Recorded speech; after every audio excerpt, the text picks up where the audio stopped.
I'm Ryan Graham, and welcome to Northwest Newsweek. A worker has been killed at a mine in Red Lake.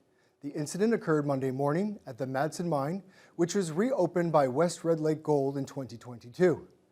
The Ministry of Labor says the worker died after being struck by equipment while working underground. The victim was 35-year-old Jesse Corpy. Operations at the mine were temporarily suspended. The company's CEO says their thoughts are with the family, friends, and colleagues who have been impacted by the tragic incident. The company is working with the ministry and other authorities while an investigation and comprehensive review are underway. A helicopter involved in firefighting operations near Sandy Lake First Nation had to make a forced landing on Monday afternoon. Fortunately, the pilot was not seriously injured. The Transportation Safety Board says the incident involved a Bell 205A1 aircraft. The helicopter is owned by a company contracted by the MNR to assist with firefighting efforts on Red Lake Fire 12. Shortly after scooping a load of water into its bucket from a lake, the aircraft's engine stopped producing power.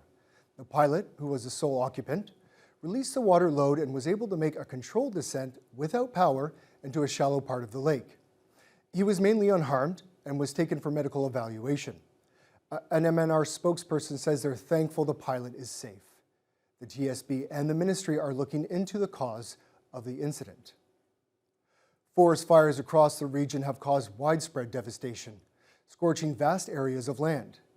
Kawitanung MPP Sol Mamakwa recently traveled to Sandy Lake First Nation, one of the hardest hit areas by the Red Lake Fire 12 fire, to assess the damage and witness the community's ongoing struggle firsthand. Mamakwa first saw devastation from the plane above. The Red Lake 12 fire has spread across 177,000 hectares and remains out of control.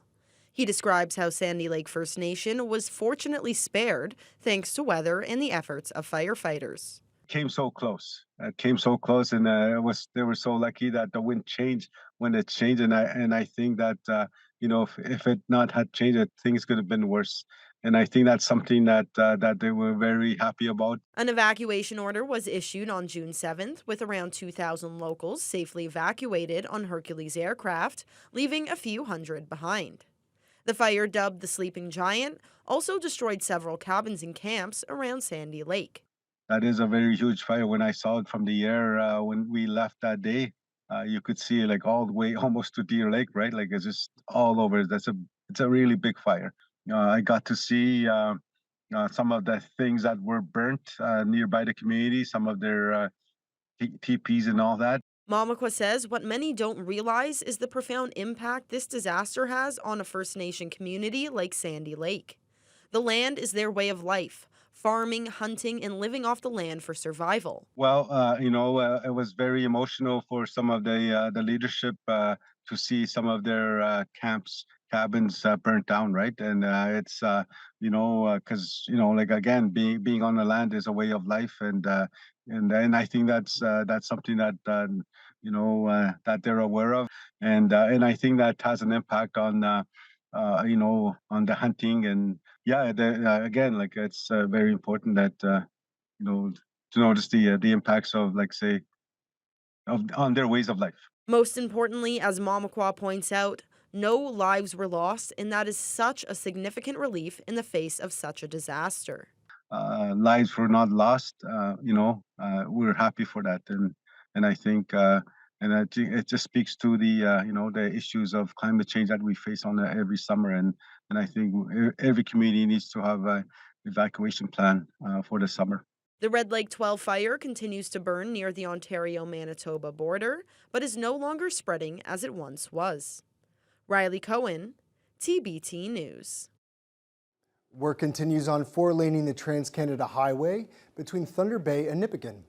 Construction is getting closer to completion on two new sections, including one near Herquette that was scheduled to open to traffic this summer. Jonathan Wilson has the details. Back in 2022, Taranis Contracting was awarded the $43 million contract for a 6.5-kilometer section of highway twinning between Coughlin Road and Highway 582. The work was originally planned to be done by the end of 2024, but then late last year, the MTO extended the completion date to July 2025. TBT News reached out to the ministry for an update this week, but no response was given as to when the new 4-lane highway will open. The MTO will only say that Taranis continues working on culvert replacements, embankment construction, paving, and lighting on that section. Meanwhile, Terra North Construction continues to work on a 14.4-kilometer section of 4-laning between Highway 587 and Pearl Lake. That $107 million contract was awarded in early 2022. The MTO says the project is expected to be completed in late 2026. Once both new sections open, nearly 80 kilometers of the highway to Nipigon will be 4-laned, with the remaining 28 kilometers currently in the design phase. Jonathan Wilson, TBT News. The Ontario Health Coalition has filed formal complaints against the Ford government, with documentation from 50 patients who were charged out of pocket for medical services at private clinics. The coalition insists those costs should have been covered by OHIP. The group held a virtual news conference this week and pointed to a quote Premier Doug Ford made in 2023 when he expanded private health clinics. You like the word private because it's really not. You're never, I can assure you, I'm looking into the camera, no Ontario will ever have to pay with a credit card. They will pay with their OHIP card. Since then, the Ontario Health Coalition and its Thunder Bay branch have been holding rallies and cataloging cases where patients were charged for necessary health services. The group has now started a petition aimed at Federal Health Ministry Marjorie Michel, calling on her to intervene in what Ontario is doing. Two people who had to pay for eye measurements before their cataract surgeries were local Health Coalition Chair Jules Tupker and his wife. He spoke about how they were charged at a clinic here in Thunder Bay. The secretary, the clerical at the front office said, you have to pay me $225 for the services. And my wife was with me. She was getting cataract surgery also, and they had to pay $225 for her measurements and work. And I was fearful. I already knew about the Ontario Health Coalition's campaign to make sure that you don't have to pay for medical necessary services. But I didn't want to jeopardize my opportunity to get the surgery, so I paid the $225. They didn't question it because I thought if I question it, then they're going to say, well, go somewhere else, and I'd have to wait again for a number of months or whatever to get the surgery. And we're asking everyone to please sign the petition, which is on our website. You have to print it and sign it and send it in, or get your friends to fill in the petitions and send them in to us, and we'll be delivering them to the federal government, calling on them to enforce the Canada Health Act in Ontario, where the Ford government is violating it. Tupker says he applied to the province for restitution back in October, and they're still waiting for their $450 to be repaid. Premier Doug Ford has apologized to First Nations leaders for comments he made Wednesday when he said that First Nations can't keep coming to the government, quote, hat in hand, to ask for money. The apology came during a meeting at Queen's Park to discuss ongoing concerns about Bill 5. CTV's Siobhan Morris explains. Dozens of chiefs from the Anishinaabe First Nation came to Queen's Park to meet with the Premier. It's a sit-down that began with an "I'm sorry" behind closed doors and again in front of cameras. I just want to say I sincerely apologize for my words, not only if it hurt all the chiefs in that room, but all First Nations. That was just over 24 hours after Doug Ford made comments that have been condemned by Indigenous leaders as racist, dangerous. You can't just keep coming hat in hand all the time to the government. You got to be able to take care of yourselves. Ontario's only First Nations MPP had called on the Premier to apologize. He's calling First Nations beggars. That's not the way we create relationships. Now, having sat with Doug Ford, our chiefs felt today that the apology was sincere. We are looking at today as a new day. The Anishinaabe Nation and the 39 First Nations it represents is opposed to Bill 5, which aims to speed up mining in the Ring of Fire. Their Grand Chief says they came into this meeting with suggestions, solutions. The Premier has made certain commitments that we're not going to speak to today. We do have to respect our nations who weren't in the room today to have those further discussions. Ford has said his goal is to designate the mineral-rich Ring of Fire a special economic zone where some laws can be ignored as quickly as possible. This meeting in particular wasn't all about Bill 5. It was about Ontario upholding their treaty responsibility. The Premier emphasizes the need for collaboration. I'll always respect treaty rights, and I'll always respect duty to consult, because without First Nations, We can't get the critical minerals out of the ground. Something the government feels is key to Ontario's prosperity going forward. Video from KI First Nation is getting a lot of attention on social media. It shows band councillor Sam McKay burning Ring of Fire paperwork, which the video claims the Ontario government airdropped into the community. I'm not going to send these boxes back at my cost. I didn't ask them. They weren't invited to deliver them here, and I felt that that they wouldn't be coming back even if we asked them to come back and pick them up. And we felt that we needed to act immediately. We're not accepting this report, this assessment report. We never agreed to it. We never participated in it. We're not part of it, so we're destroying it.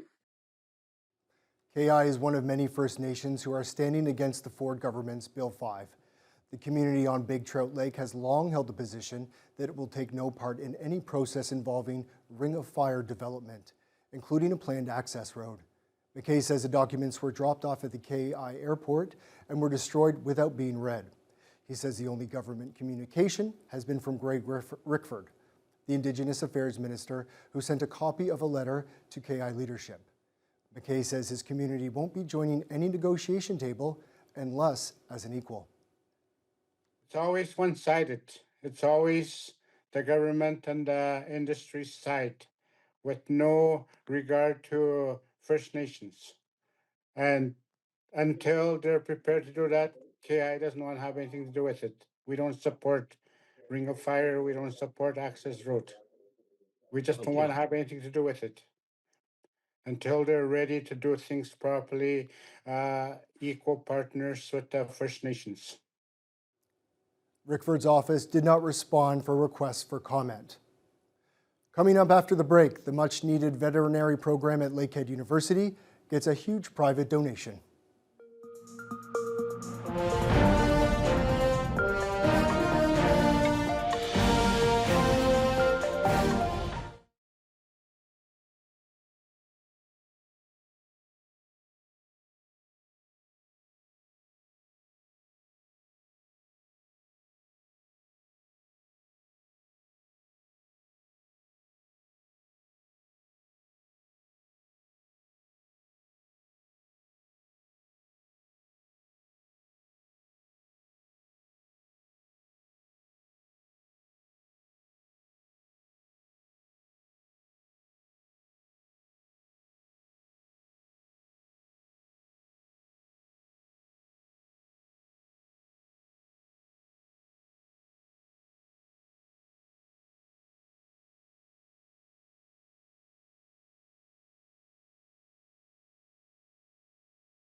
Welcome back. Lakehead University is celebrating the largest private donation in the school's 60-year history. LU is receiving $10 million for its upcoming veterinary medicine program and the new building that will house it.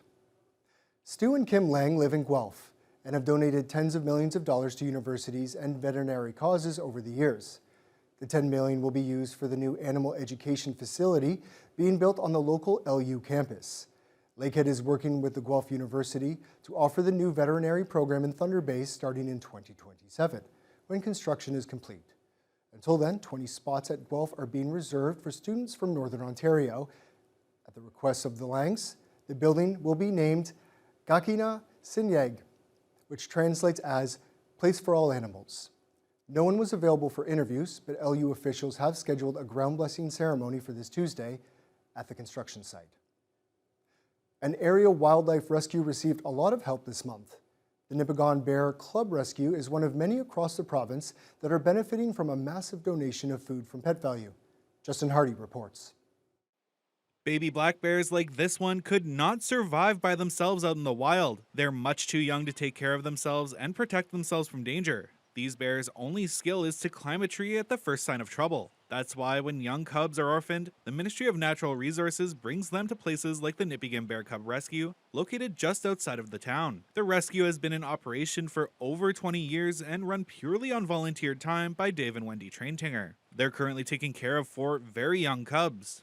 Ontario Wildlife Rescue Director Sandy Donald says that they do a wonderful job, especially with the amount of time it takes for bear cubs to be ready to be on their own. Dave and his wife, they operate Nipigon Bears, which is just basically the two of them. They get in bear cubs from all over the place, especially from North Ontario.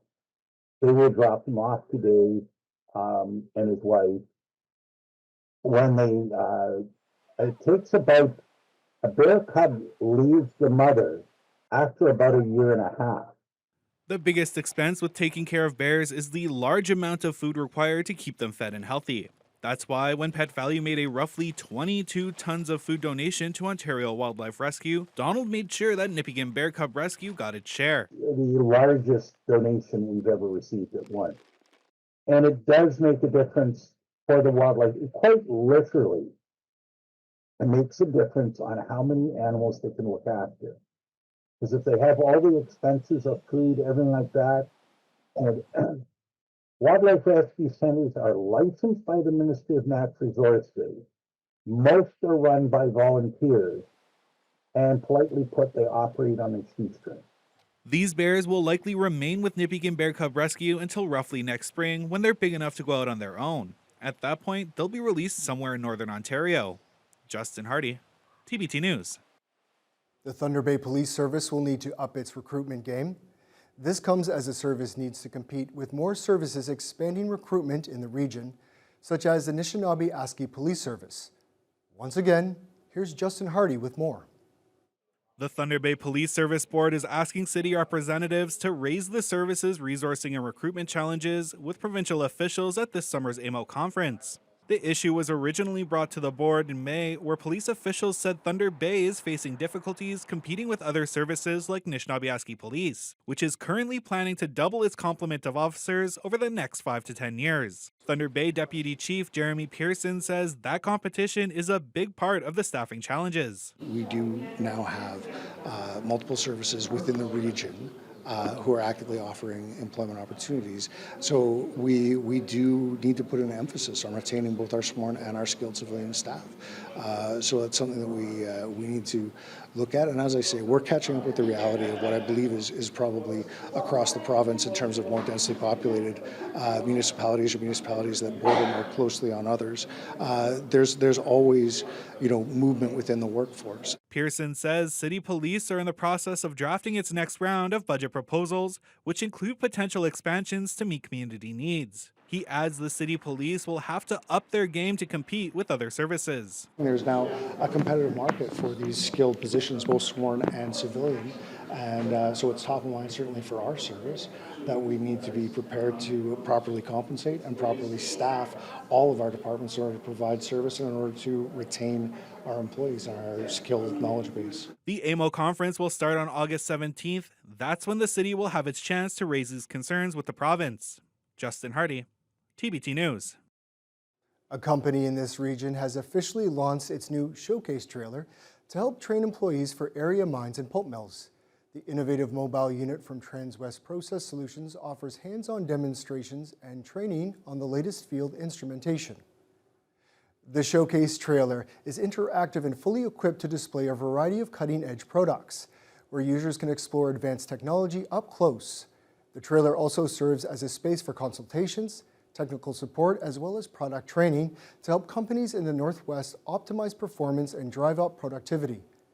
The Business Development Manager at Transwest, Ryan Gagnon, was on hand to provide MPP Kevin Holland with a tour of the trailer. So here at Transwest, and showcasing their trailer that they're going to be taking around to the mine sites and to pulp and paper mills throughout Northern Ontario. And it's really, the purpose of it is to highlight what services are available in Thunder Bay, what the companies in Thunder Bay are doing to support not just the mining but the forestry sector as well, and how they can access the new technologies here locally. Greg, our owner, has had this idea for about 10 to 15 years to develop basically a traveling showcase of our products, our capabilities, and even as a training tool. So we finished this in 2024 for last year's SenCan for the mining show. We kind of got it together with some help with some other local companies. And today we've really started kicking off with being able to bring it to mine sites. The showcase trailer will be touring all summer, including a visit to Rainy River. More information about the mobile unit can be found on the Transwest website. The province has announced an investment of over $5.5 million for road and highway repairs in this region. The City of Dridle will receive up to $3 million for the reconstruction of Duke Street between Casimir Avenue and Earl Avenue. Meanwhile, Fort Frances will be receiving up to $2.5 million for the reconstruction of Scott Street, which is also Highway 11 running through Fort Frances. The money was announced by MPP Greg Rickford as part of Ontario's Connecting Links funding program. After the break, the youth-led group Feathers of Hope looks to keep young Indigenous people out of the criminal justice system. As I mentioned, education for them is important. So, that's one of the comments we do here.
Welcome back. The Indigenous group known as Feathers of Hope hosted an event for youth to discuss the criminal justice system. High school and university students from 60 First Nations across the region came to participate. The recent event at the Superior Inn featured guest speakers to address and answer questions on different aspects of the criminal justice system and answer any questions the youth had. The goal was to fill in gaps in understanding and further educate possible at-risk youth about the systems in place and ways to reduce their own risk or avoid going down the wrong path. as I mentioned, education for them is important. So, that's one of the comments we do here, is that, they've learned something about what is out there, what, the existing programs are. And they have some very important insights about what would be helpful for them. Before I started volunteering, I don't think there was much of a youth input on important topics like this, and now there's quite a few gatherings that we've done. I myself have faced injustices within the court, and I think being able to integrate Indigenous ways into that will help prevent more youth from going down that path or having to struggle from going through the court process. The ultimate goal of Feathers of Hope is to support Indigenous youth and help create positive change in their communities. A British man has made a pit stop at the Terry Fox Lookout this week on his coast-to-coast journey to combat multiple sclerosis. Dominique Shadbolt has been living with MS for over 33 years, but that hasn't slowed him down one bit. He embarked on a journey from Halifax to Vancouver on a recumbent bicycle, hoping to raise $1 million to combat the disease, which affects 2.8 million people worldwide. Shadbolt pedaled from Mirror Lakes Campground to the Terry Fox Monument in just over 3.5 hours. He says he can't help but appreciate the acts of kindness he's received along his journey through the Northwest. A couple of things have really struck me, and some of them are very Canadian. People have been amazing. I went to go and get some cash from my bike to pay for a breakfast bill because their machine was broken, and the waitress came running out and said, "Oh, somebody's paid for your meal." I've had people come up. One guy gave me $100 and just said, "Here, put this towards it." And how often do you get people pressing $100 bills into your hands? Yeah, it feels kind of weird, but a huge sense of responsibility. Besides raising money, the goal of the ride is to help those struggling with the disease to realize that there is a healthier lifestyle, including exercise and diet, where they can live longer and better with MS. Thank you so much for tuning into this edition of Northwest Newsweek. I'll catch you next time.